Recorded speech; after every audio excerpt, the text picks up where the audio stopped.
अब हमारे पास क्या है, ध्यान से समझिएगा कि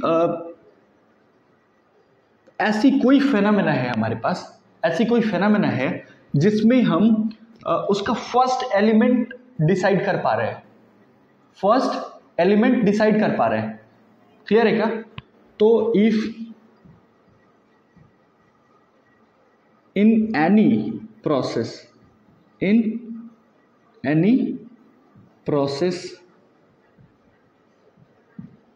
we can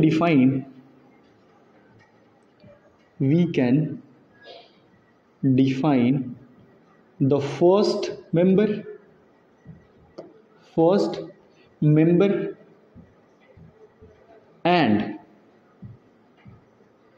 there exist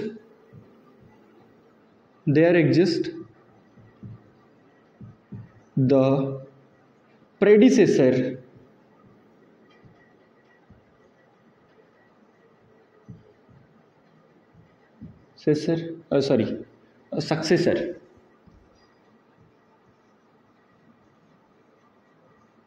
successor of each member.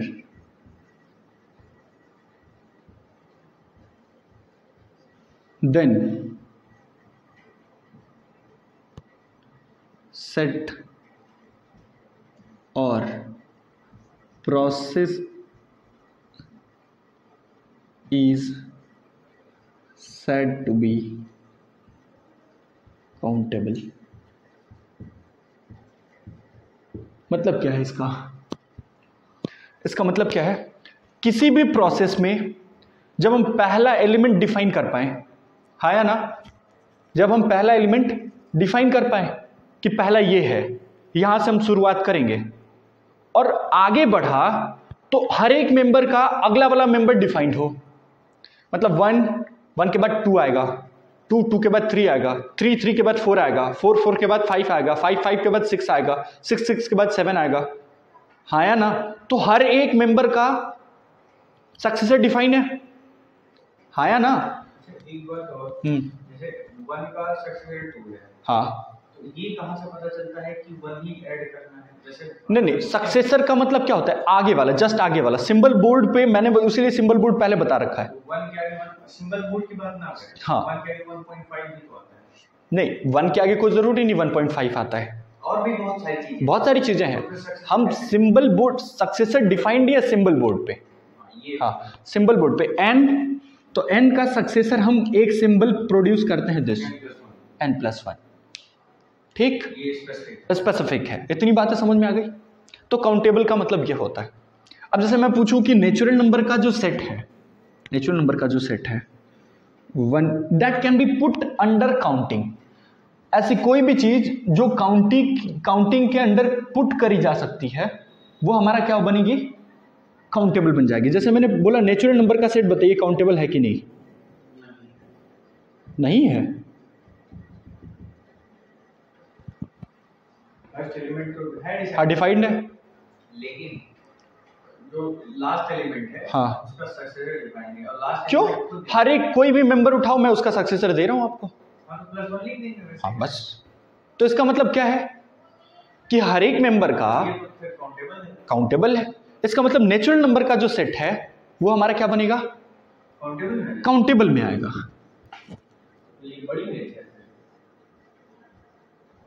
बात को समझिए, काउंटेबल की मीनिंग क्या है? काउंटेबल सेट, बात समझ में क्लियर है क्या? And that can any set which whose member cannot be put under counting, जिनके मेंबर काउंटिंग में पुट नहीं करे जा सकते हैं, वो क्या बन जाएंगे? अनकाउंटेबली इनफाइनाइट या अनकाउंटेबल सेट, जैसे रियल नंबर्स का सेट। अब रियल नंबर्स के सेट में काउंटिंग कहां से आ पाएगी? नहीं, हाँ या ना। तो रियल नंबर्स का जो सेट है R, वो क्या बन जाएगा हमारे पास? क्या बन जाएगा ये? अनकाउंटेबली इनफाइनाइट। बात समझ में आई?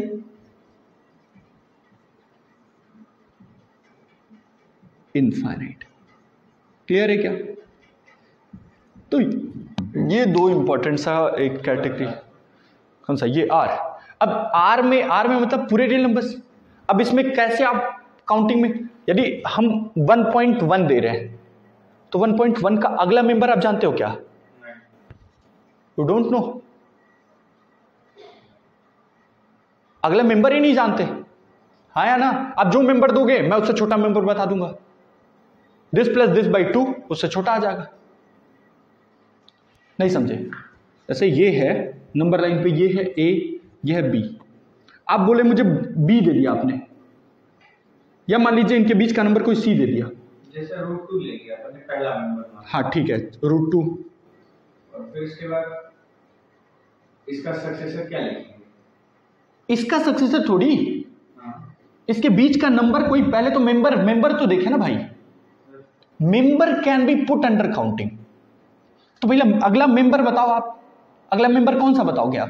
बहुत सारे नंबर हैं। नहीं, आप मान लीजिए √2 1.414 होता है ना, तो आपने बता दिया 1.413। तो मैंने बोला कुछ नहीं भाई, इन दोनों को जोड़ो, आधा कर दो, इनके बीच का नंबर आ गया। ऐसा तो होता जाएगा। इसका मतलब क्या है? That they can't be put under counting, and if they can't be put under counting then R is a set of uncountably infinite। और ये काउंटेबली इनफाइनाइट है। हाँ, रियल ये काउंटेबल की डेफिनेशन मैंने बताई, और बताया कि नेचुरल नंबर का जो सेट है वो काउंटेबल है। काउंटेबली इनफाइनाइट है। हाँ, काउंटेबली इनफाइनाइट या काउंटेबल भी कहेंगे। समझ, anything which can be put under counting and which has initial element decided, तो वो क्या बोला जाएगा? Countable, otherwise uncountable. ये जो नेचुरल नंबर का सेट है, हाँ, वो काउंटेबली इनफाइनाइट नहीं। हाँ, काउंटेबली इनफाइनाइट सेट कहेंगे इसे। लेकिन इसे काउंटेबल की श्रेणी में। हाँ, काउंटेबल के सेट में ऐसा नहीं। अच्छा, होल नंबर का सेट, होल नंबर ये भी वही है। कौन सा? Countably infinite. इंटीजर्स का सेट वो भी वही है। इसका मतलब क्या है? जेड, एन, डब्ल्यू, ये सब के सब क्या है? काउंटेबली इनफाइनाइट है। आर, क्यू नहीं, क्यू को हम समझेंगे आगे जाके, बताएंगे हम आपको कि क्यू क्या है। क्यू जो बनता है वो क्या बन जाएगा? इसमें आ जाएगा। तो क्यू को आप लिखिएगा कौन से में? इसमें, काउंटेबली इनफाइनाइट के कैटेगरी में रख दीजिएगा। क्यू, जेड, एन, डब्ल्यू, ऐसा। ठीक,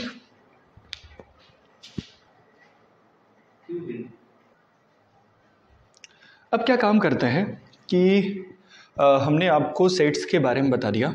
ठीक, अब कुछ प्रॉपर जो सेट्स होते हैं उनके बारे में अच्छे से पढ़ते हैं ना, कि जिनकी ज़रूरत पड़ती है आगे। कुछ प्रॉपर, कुछ इंपॉर्टेंट स्पेशल सेट्स के बारे में हम आपको बता देते हैं। तो अच्छा, नल सेट को मैंने डिस्कस कर दिया है, फाइनाइट नॉन फाइनाइट को मैंने डिस्कस कर दिया। अब फाइनाइट में आता क्या है? वो सिंगलटन सेट, मतलब एक एलिमेंट रखता हो, डबल टन सेट ऐसा कुछ करके बनता जाता है। तो 2 सेट, 3 एलिमेंट, 4 एलिमेंट, ऐसा कुछ बनता जाता है ना। अब क्या है हमारे पास? हम ऐसे कुछ स्पेशल सेट्स को डिस्कस करते हैं। तो चलिए आइए, some special sets. Special sets, उसमें पहला जो है डिस्कस करते हैं यूनिवर्सल सेट। अब इस पे भी बहुत सारी बुक्स में बहुत सारी भ्रांतियां हैं। बड़े लेवल पे आप पढ़ेंगे तो बहुत सारी चीज़ें कहती हैं कि जैसे पैराडॉक्सेस वगैरह है, रसल्स पैराडॉक्स वगैरह है। तो कुछ कहते हैं कि नो सेट कॉन्टेन्स इटसेल्फ, या यूनिवर्सल सेट नाम की कोई चीज़ ऐसी है, कोई एग्जिस्ट नहीं करती है। मतलब तो ठीक है, लेकिन हमारे बेसिस पे जो है मैं वो आपको ये कर दे रहा हूँ जो आपके बेसिस पे रिक्वायर्ड है। यूनिवर्सल सेट क्या है कि any set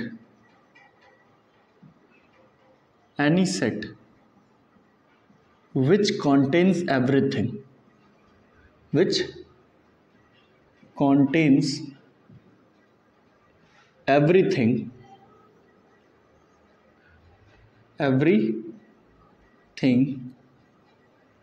under the rule for set, under the rule for set। तो सेट के रूल के अंडर में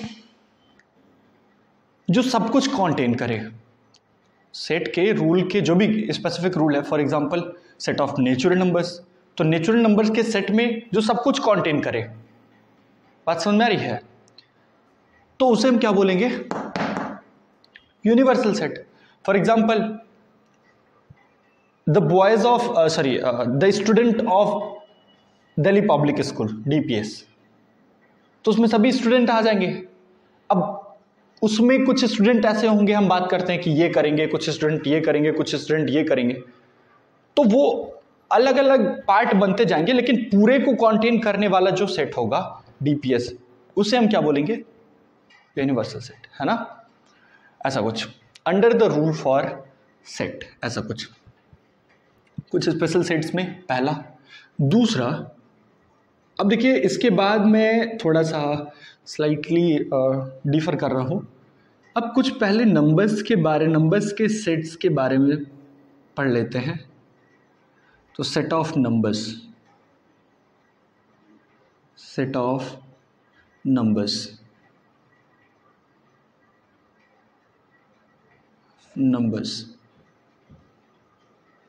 का सेट। अब जो हमारी दुनिया में जो भी रियल नंबर्स दिखती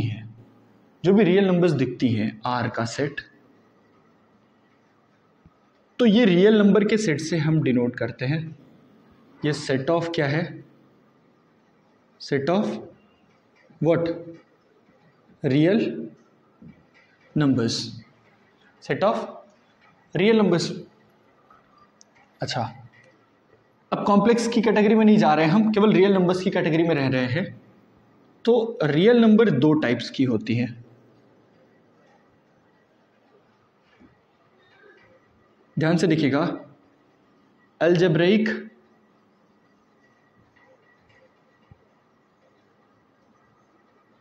नंबर्स,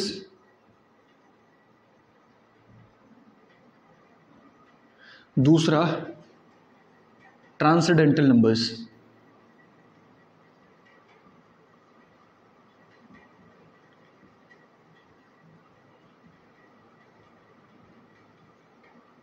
अलजेब्रिक नंबर्स और ट्रांसेंडेंटल नंबर्स क्या होते हैं? अलजेब्रिक नंबर्स, ध्यान से देखिएगा, अलजेब्रिक नंबर्स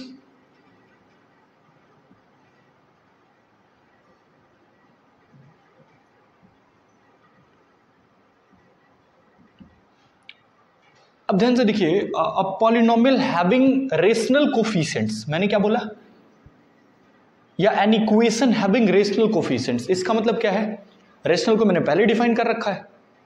तो कोई भी इक्वेशन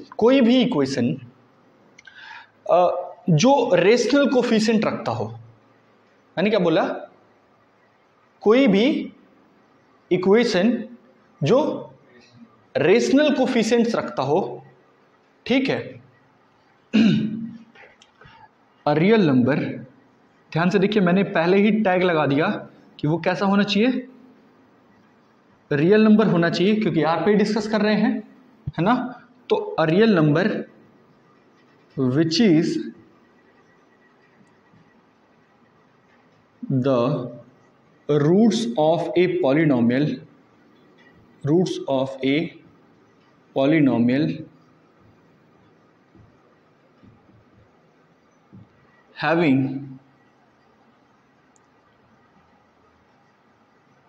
rational coefficients,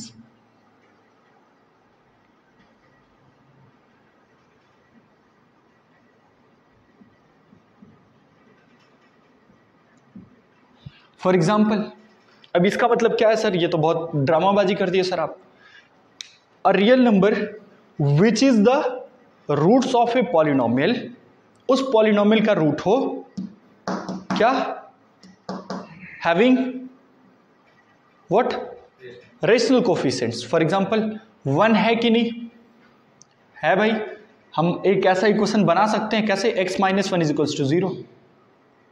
√2 है कि नहीं? कहाँ √2 कोफिशिएंट कहाँ रेशनल है? तो फिर ऐसा कोई इक्वेशन बना सकते हो क्या कि जिसका आप ये ढूंढ पाओ, रेशनल कोफिशिएंट हो और उसका वो रूट हो। x² minus 2 is equals to 0। x minus √2 is equal to 0 में हाँ x का कोएफिशिएंट तो 1 है। हाँ, और x की पावर 0 का कोफिशिएंट, x पावर 0 का कोएफिशिएंट तो √2 है, और √2 इज यहाँ पे x की पावर 0 का भी देखना है, मतलब सबका हैविंग रेशनल कोफिशिएंट, मतलब सबका, मतलब कांस्टेंट टर्म, मतलब x की पावर 0 का कोएफिशिएंट उसको भी ध्यान में रखना है। तो वैसा पॉलिनोमियल तो है नहीं। x² minus 2 is equals to 0, इसके रूट क्या क्या है? √2 और x² minus 2 is equals to 0, rational coefficient है इसके प्लस माइनस √2। इसका मतलब क्या है? ये अलजेब्रिक नंबर है। इसका मतलब क्या है कि जितने भी इरेशनल होते हैं, समझिए ध्यान से, उनको हम क्या अलजेब्रिक कह सकते हैं?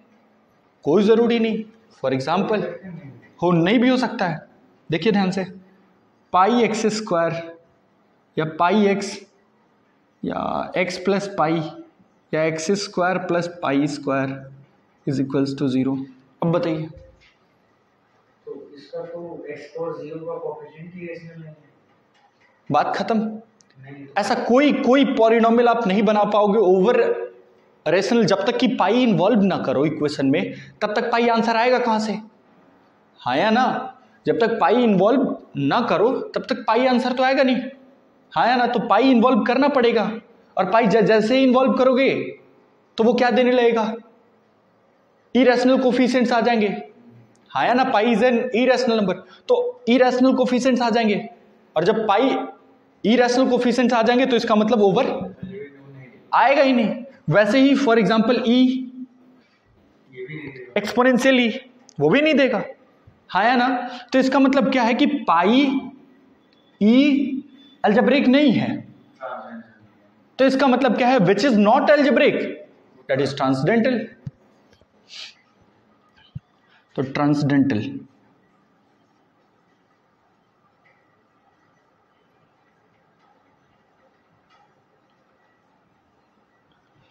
नंबर्स।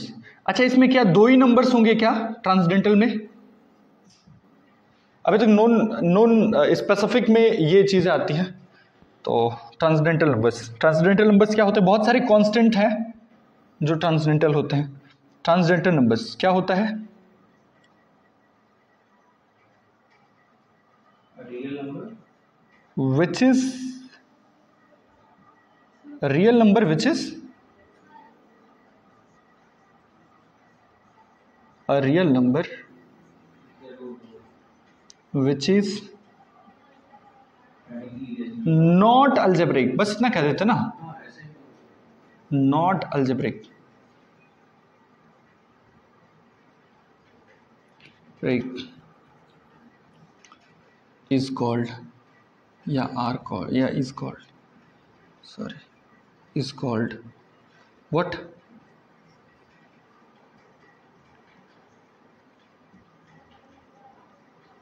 अब ये मत समझ लीजिएगा कि ट्रांसडेंटल फंक्शंस बता रहे हैं हम आपको, नहीं, हम आपको क्या बता रहे हैं? ट्रांसडेंटल नंबर्स बता रहे हैं, है ना?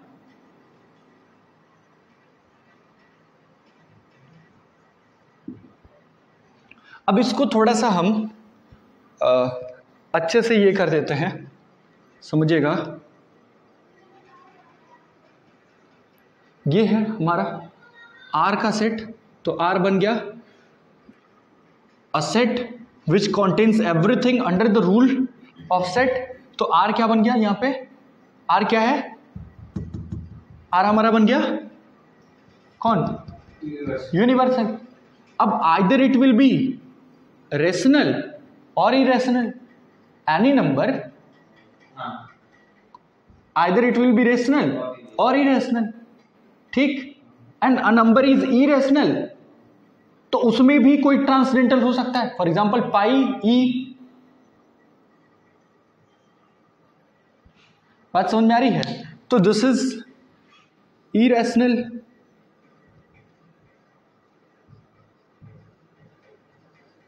And this is rational. ठीक, अब ये क्या है? ये वाला क्या है?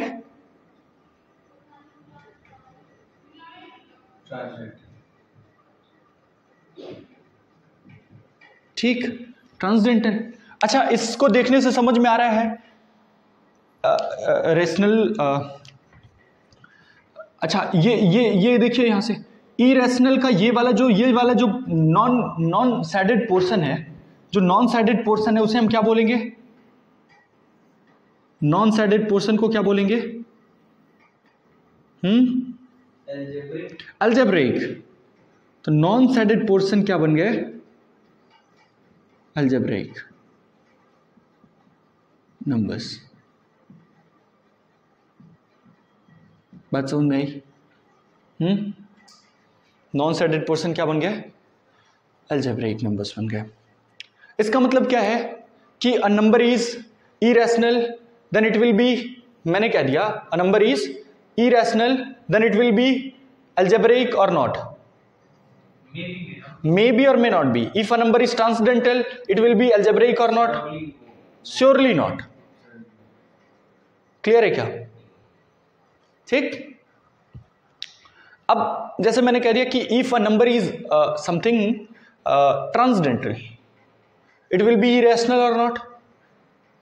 If a number is transcendental it will be irrational और नॉट? पक्का होगा वो irrational. If a number is, वो इरेशनल वाला डिस्कस कर दिया। If a number is rational then it can be transcendental और नॉट? नो। बात समझ में आ रही है? क्लियर है क्या? यदि कोई नंबर ट्रांसडेंटल है तो वो कभी क्या नहीं होगा? अलजेब्रिक नहीं होगा। हाँ, अलजेब्रिक नहीं होगा। ठीक, तो यहां तक ये पूरी आइडिया लग गई है ना? तो ये देखिए यहां पे ये वाला हमारे पास क्या क्या आया, जितने ये सब बता ही दिया मैंने। नंबर कोई इरेशनल होते हुए भी अलजेब्रिक हो सकती है। हाँ, यहाँ पे एग्जांपल। हाँ, यहाँ पे एग्जांपल देखिए। क्लियर है क्या? अच्छा, एक और बात ऐसे समझते हैं थोड़ा सा ट्रांसडेंटल नंबर्स को थोड़ा सा इलेबोरेट करते हैं। पाई है ना, पाई ट्रांसडेंटल है। ई ये भी है। अब बताइए मुझे कोई ट्रांसडेंटल नंबर बताइए।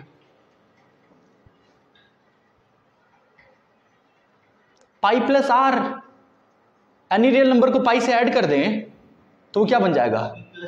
ऐसा ना, पाई माइनस पाई,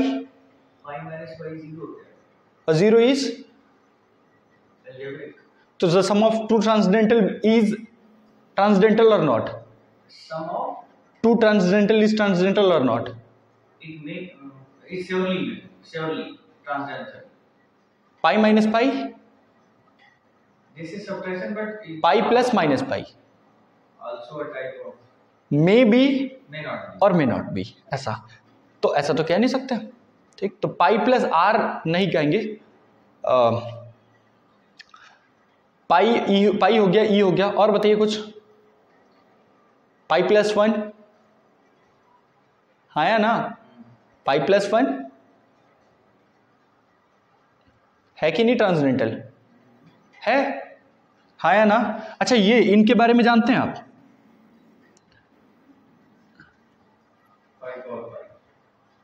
और भी जानते होंगे।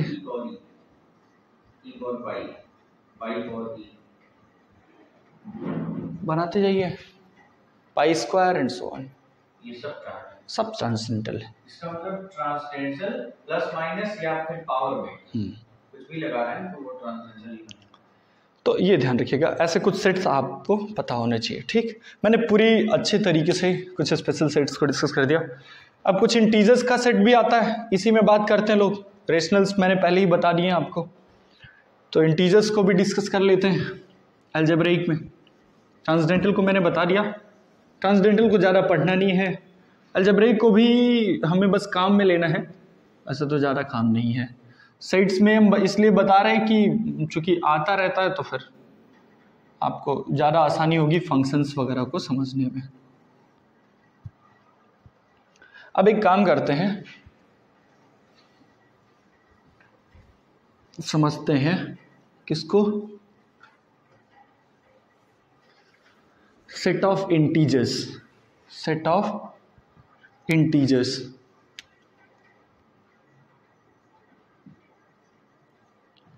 Set of integers. Set of integers क्या होता है? आपको पता है कि सिंबल बोर्ड पे जितने भी नंबर्स आपको दिख रहे थे उनका प्लस और माइनस और ज़ीरो कर दें तो क्या आ जाएगा? ठीक, तो मतलब क्या है, 0 plus minus 1 plus minus 2 plus minus 3 and so on. ये क्या होगा? सेट ऑफ इंटीजर है। इन्हें हम बोल्ड जेड से ऐसे ऐसे डिनोट करते हैं। ठीक, वैसे तो इसका कुछ स्पेसिफिक पैटर्न होता है कि कुछ स्पेसिफिक पैटर्न तरीके से बनाते हैं। जैसे में एक पैटर्न बड़ा कॉमन है, जैसे ये जो सेकंड पाई हो रही है डबलिंग, वो उस लाइन के अलावा हो रही है जो सबसे लंबी है। ये देखिए,